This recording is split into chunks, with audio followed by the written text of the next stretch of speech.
Dunia ini telah bergeser jauh. Dunia ini telah banyak yang baru, termasuk di dalam cara bernegara. Kita akan masuk kembali ke masalah Papua agar jangan sampai salah langkah dan menyesal seperti lepasnya Timur Timur dulu dan lepasnya si Padan Ligitan dari NKRI. Si Bosman ini belajar dan diajari dari mereka yang pernah ikut zaman revolusi kemerdekaan, kemudian diajari langsung oleh mereka yang berada di perang Vietnam, kemudian mereka menjadi bagian dari aneksasi Timur Timur dan lepasnya Timur Timur, juga mereka yang bagian dari perang Teluk, bagian dari Mujahidin Afghanistan, hingga sekarang perang gaya baru ala mercenaries yang berkembang sejak perang Timur Tengah terjadi di awal tahun 80-an hingga saat ini. Ketika kemarin sore Soan berkunjung ke para mentor-mentor walau sudah berusia 70 tahunan yang pasti lebih tua dari Opung angkatannya. Opung kan di Akmil atau Akabri adalah di tahun 70-an. Ini adalah mereka-mereka mentor-mentor kita, ada yang di angkatan 67, 68, ada yang satu angkatan tahun 70-an dengan Opung, ada yang angkatan 73, 74 angkatannya Pak Prabowo dan SBY. Semua hadir dan semua merupakan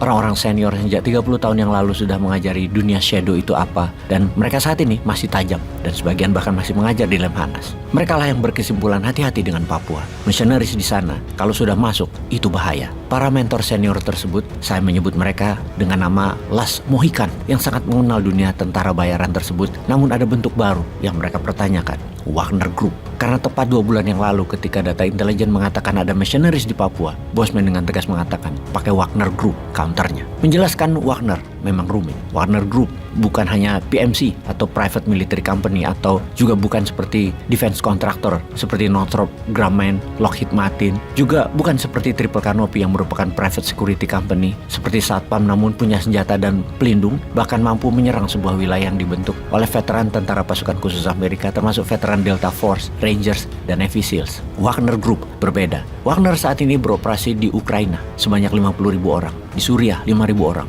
di Transnistria ada 500 personel di wilayah perbatasan Moldova dan Ukraina, di Afrika, di Burkina Faso, dan melatih pasukan elit di beberapa negara Afrika serta Amerika Latin, dengan markas di luar Saint Petersburg ada di Argentina. Jadi, makhluk apa Wagner Group itu? Dunia baru mengenalnya di tahun 2014 ketika Rusia mengambil Crimea, wilayah selatan Ukraina, dalam sekejap lepas dari Ukraina tanpa perlawanan berarti. Wagner lah yang beroperasi. Mereka disebut dengan nama julukan Little Green Man. Mereka berseragam militer hijau tanpa tanda pengenal apapun secara kepangkatan dalam militer dan bermasker. Nama Wagner berasal dari seorang komposer musik kesukaan Hitler, Richard Wagner, yang juga merupakan nama sandi atau call sign dari seorang veteran perang Rusia, Dmitry Utkin. Dmitry Utkin dikatakan merupakan pendiri dari Wagner Group ini. Namun ada sebuah nama yang lebih harus difokuskan, yaitu Yevgeny Prigozhin, seorang oligarkinya Rusia. Selama tahunan dia menyangkal dirinya ada hubungan dengan Wagner Group, hingga tahun 2022 kemarin dia muncul di media dunia sedang merekrut member baru Wagner dengan jumlah ribuan. Dia memimpin langsung perekrutan tersebut ke seluruh dunia. Wagner tentaranya bukan hanya orang Rusia, namun seluruh dunia,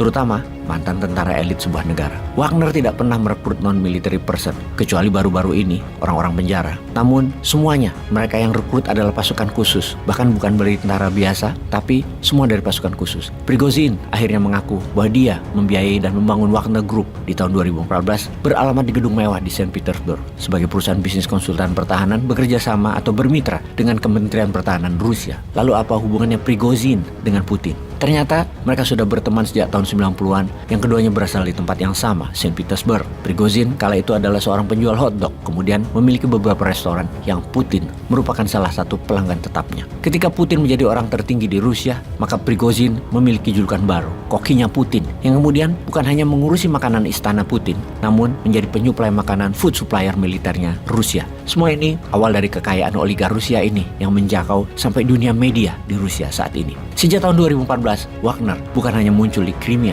namun berada di setidaknya 8 negara Afrika dan beberapa negara Amerika Latin seperti Venezuela sejak tahun 2019 untuk melindungi Presiden Venezuela Nicolas Maduro. Di Suriah, Wagner adalah pelindung personal Bashar al-Assad. Di Afrika dipakai melindungi pemimpin negara-negara Afrika yang lemah militernya, yang rawan dikudeta. Yang ditarget Wagner dalam kompensasinya adalah kekayaan alam wilayah negara yang dijaganya tersebut sebagai balasan perlindungan yang diberikan atau sebagai bagian dari operasi militer terselubung pemimpin negara tersebut. Tambang berlian, tambang minyak, sumber daya alam lainnya adalah yang dicari Wagner. Itulah bisnis modelnya Wagner, menukar perlindungan militer dengan sumber daya alam. Tentunya di belakang Wagner mengapa bisa kuat? Karena ada Putin dan seluruh kekuatan Putin di dunia, bukan hanya di Rusia, yang bisa dikatakan ada kepemilikan atau kekuatan Putin di dalam Wagner Group tentunya. Misalnya di tahun 2017 Republik Afrika Tengah, di mana presidennya ketika itu Faustin Todera yang menghadapi pemberontakan di wilayah tambang berliannya, Rusia mengirim senjata dan mendeploy Wagner Group. Selesai semua pemberontakan dalam 1 tahun. Jadi bagaimana? Apa kita pengen tangan bersih di Papua? Ada Wagner Group tuh yang selalu disangkal Putin keberadaannya yang merupakan lawan berat Blackwater-nya Amerika.